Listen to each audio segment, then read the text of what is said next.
கொண்டு வா. வீடியோலாம் பார்த்து உங்களுக்காக ரெடி பண்ணி. டேய் என்னடா இது? முடி வச்சிட்டோம்னா ரத்தம் கக்கணும்னு சொல்லி இது அப்படி பண்ணியிருக்கு.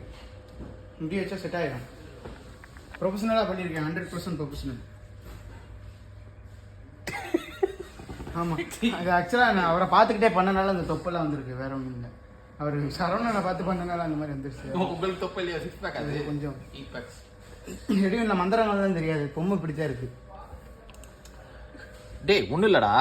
இப்போ நீ இந்த பொம்மை இந்த பரோட்டா மாவு வச்சு தானே பண்ணியிருக்கிற? ஆமாம், புளிச்ச மாவு, புளிச்சு போன மாவு. அதை நீ தட்டி கொடுத்தனா நான் கத்தார் கொண்டு போய் அவளுக்கு ஊட்டி விட்டேன்னா அங்கேயே செத்துருவாள்ல அவ. எதுக்கு இவ்வளோ கஷ்டம்? மந்திரமும் தெரியாது. உனக்கு தெரிஞ்ச மந்திரம் என்ன? உழப்பி கொடுக்குறது. உழப்பி கொடு போதும். என்ன சார் பொம்மை ஓகேவா? தெரியுதா அந்த மாதிரி இருக்கா என்ன? வெள்ளைப்பூடெல்லாம் இன்வெஸ்ட் பண்ணியிருக்காரா? பார்த்துருக்கீங்களா முன்னாடி? பார்த்துருக்க மாட்டீங்க. பார்த்துருக்க மாட்டேங்க. இல்லை, நேற்று தான் பார்த்தாரு ஒரு பொம்மை. தலைமுடி தான் வேணுமா? வச்சு விட்டுருங்க.